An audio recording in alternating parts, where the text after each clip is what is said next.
Hey y'all, hey, welcome back to my channel. I am Sha'Nese Lawrence, and I thank you so very much for clicking on my video and finding some type of importance in what I have to say. Look, y'all, today I want to talk about narcissistic injuries. Y'all, I can talk to y'all from a standpoint of everything that I have dealt with, everything that I've dealt with in the past, from a narcissist that I was literally in a relationship, and then a marriage, and then a divorce, and then another relationship. Yeah, it gets crazy. So anyways, let's get right into it, because it's very easy for me to get distracted and go off into something else that has nothing to do with this video. So I want to talk to you guys about what the narcissist does after a rejected Hoover. After the narcissist has tried to Hoover you. Okay, so for some people that may not know what a Hoover is, this is after the discard. After the narcissist has discarded you, after you have discarded the narcissist. Oh my goodness. And if you discarded the narcissist, eventually they're going to try very hard to Hoover you back. And the Hoover stems from the Hoover vacuum cleaner. Whenever you are vacuuming your floor or vacuuming something, you are sucking that residue or whatever into that vacuum cleaner. So that's where the Hoover stems from. But after the discard, like I said, the narcissist will try to Hoover you back in. And if for any reason you reject the narcissist, you've went on, you've healed, you understand that you have more value in yourself, you understand that this situation is toxic, that you no longer want to deal with it, you understand that you are so much better, or you just understand who you're dealing with. You know that this is a narcissist that you're dealing with. And I think it was H.G. Tudor that said, once you know, you go.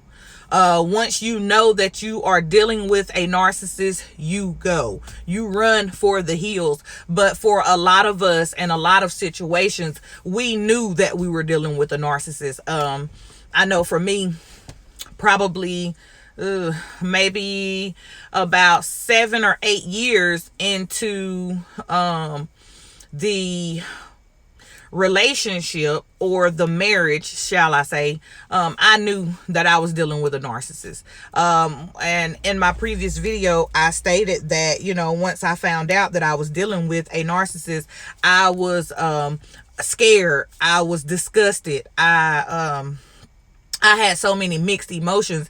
But like I said, once you know, you go. So once a narcissist has suffered a injury, once you have turned them down, once you have rejected the Hoover, get ready. Get ready for the volume to be turned up, shall I say. Get ready for the stalking to be turned up a little bit more. Get ready for the smear campaigns to be intensified. Get ready for these people are ruthless. They are ruthless. They will tap your phones. They will stalk you. They will oh my goodness, the smear campaigns, the flying monkeys. They will have people to show up at your job, show up at your house, show up wherever you are in order to get information from you. These people will do whatever it takes. They will go to the extreme, because this is just how ruthless they are. And especially after they have suffered a narcissistic injury, they are really ready to go that extra mile to make you feel the feeling that they feel, to project that shame off onto you, to make you reflect on how they feel. They will do whatever it takes to make you feel exactly how they feel. So during the injury, like I said, get ready for everything to intensify. The narcissist really never stops. They never stop thinking about you. They never stop trying to find ways. Sorry, I'm having trouble here. Girl, I ain't talking to you. But my watch, y'all.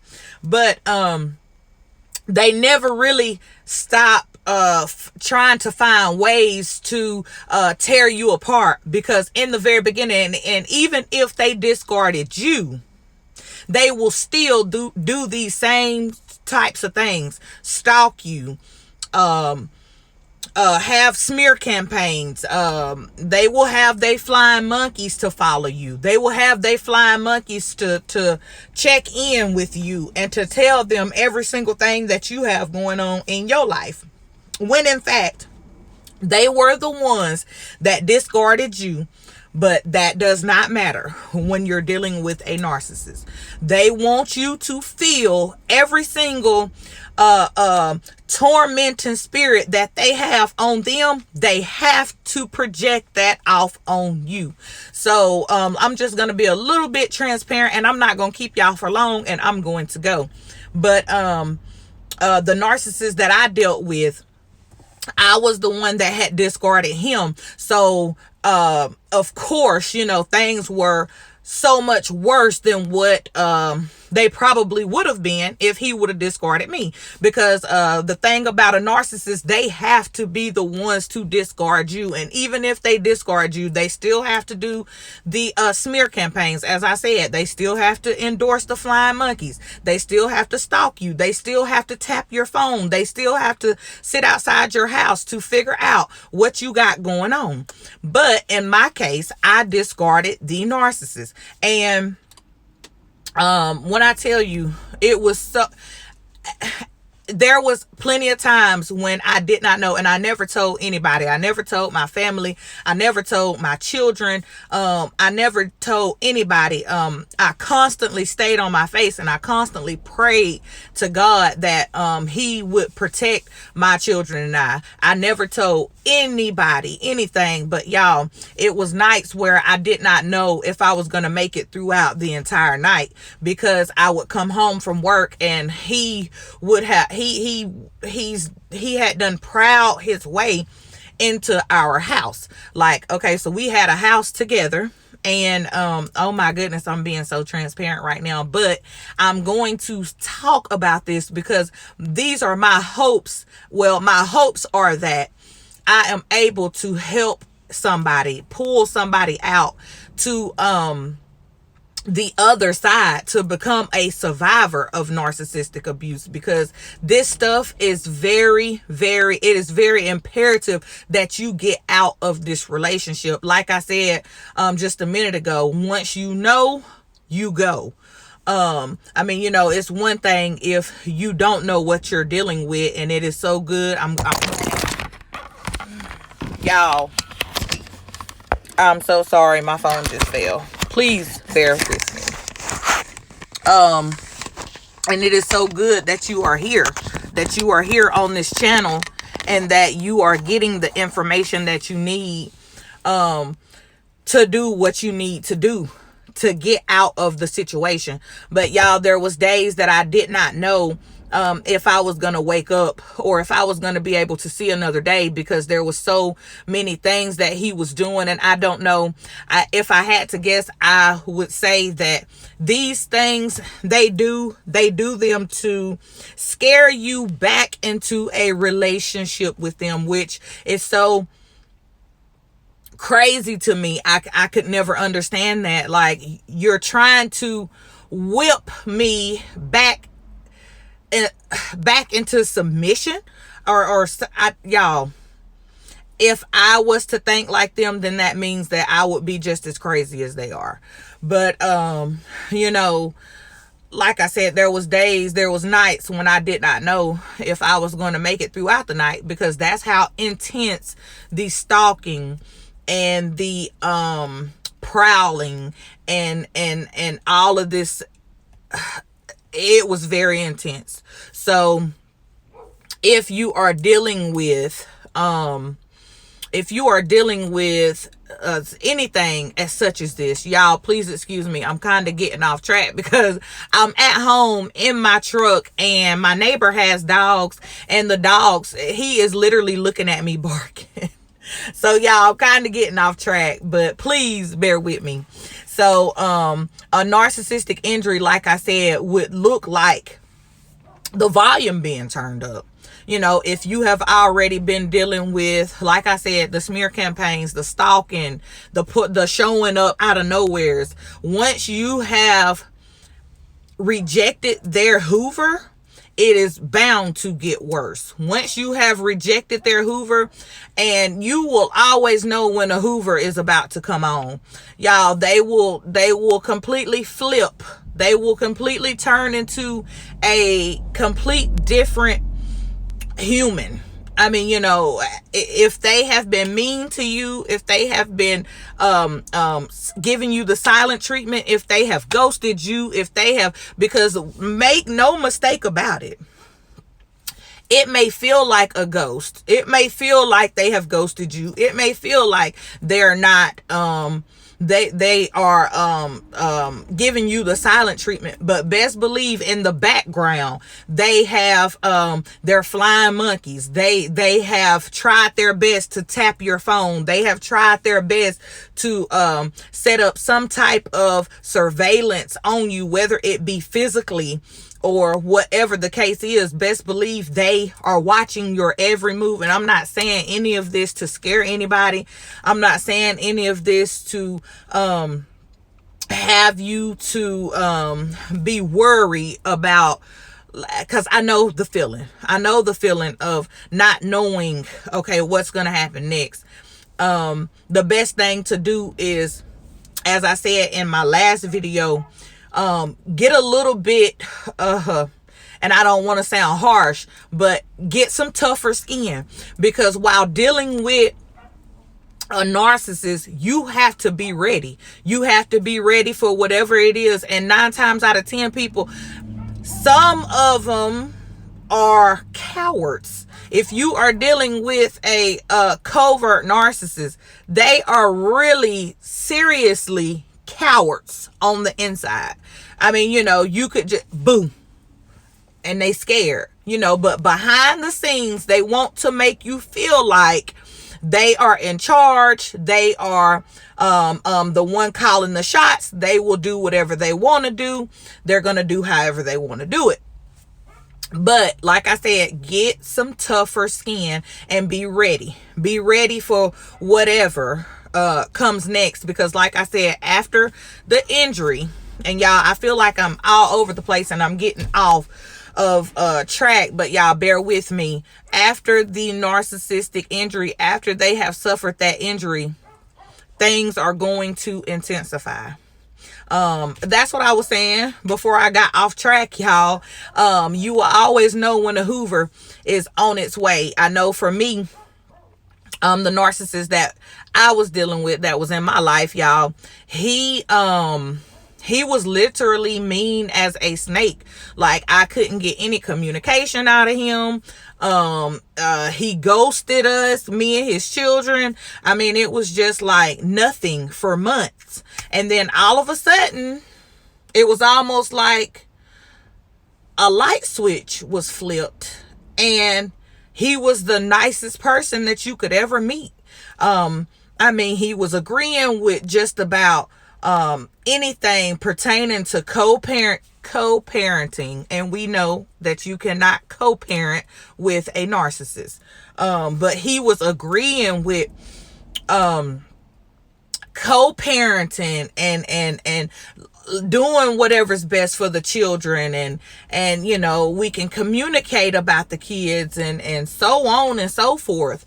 But later on that day, we had to meet up face to face, and after that, the Hoover, the actual Hoover took place, and he was rejected.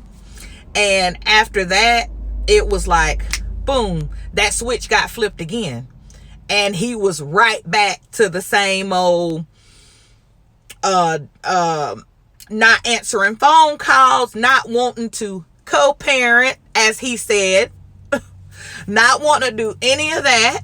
I mean, it was just like a totally different person had stepped in. And of course, we know, after dating a narcissist or being married to a narcissist or having children with one, or it even being a family member, we know that this person has completely been fake all along. They don't know how to be real. They literally mirrored you. They gave you right back to you.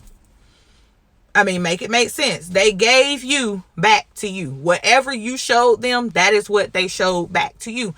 So therefore, we literally fell in love with ourselves. So, the whole time, these people are fake. They are phony. They have no sense of self. They do not know. They really don't know whether they're coming or going. They need us. They needed us to validate them. They needed us to help them. They needed us to literally, without saying, treat them like our child, because we had to act like mommy to some of these narcissists, or we had to act like daddy.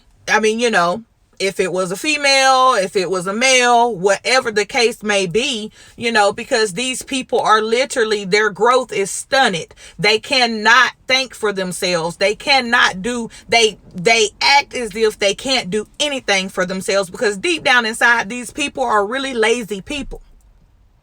They don't want to put forth the effort to do anything for themselves. So once that injury took place, y'all, he was back to acting how he normally was in the beginning. And I was fine with that, because like I said, y'all, you have to prepare yourself. You have to be ready for this. And that's what I mean by be ready for this. Not to scare anybody, not to have you second guessing anything, but be ready for what's... Y'all, this thing just ain't gonna go. It just ain't gonna work. It just ain't gonna work. The devil trying it today. He trying it. But y'all, I'm gonna wrap this video up, and I'm gonna hold the phone until I do. But you gotta get some tough skin. At the end of the day, get some tough skin. Stand whole to what you said you was gonna do. Do it. Do not look back. A better life waits for you on the other side of this narcissist abuse. You are a survivor. You are not a victim. You are a survivor. Be ready for what is to come. Stay focused on you. Stay focused on those babies. Stay focused on getting you to the next level and becoming the best version of you. Look, y'all, I hope and pray that this video has helped somebody on today. I know that I was back and forth, in and out, doing this, doing that. My my holder wasn't doing right. It kept falling. But you know what, y'all? I hope and pray that this message blessed somebody on today. And I will see you guys. I love you. And I will see you on the next video. Bye.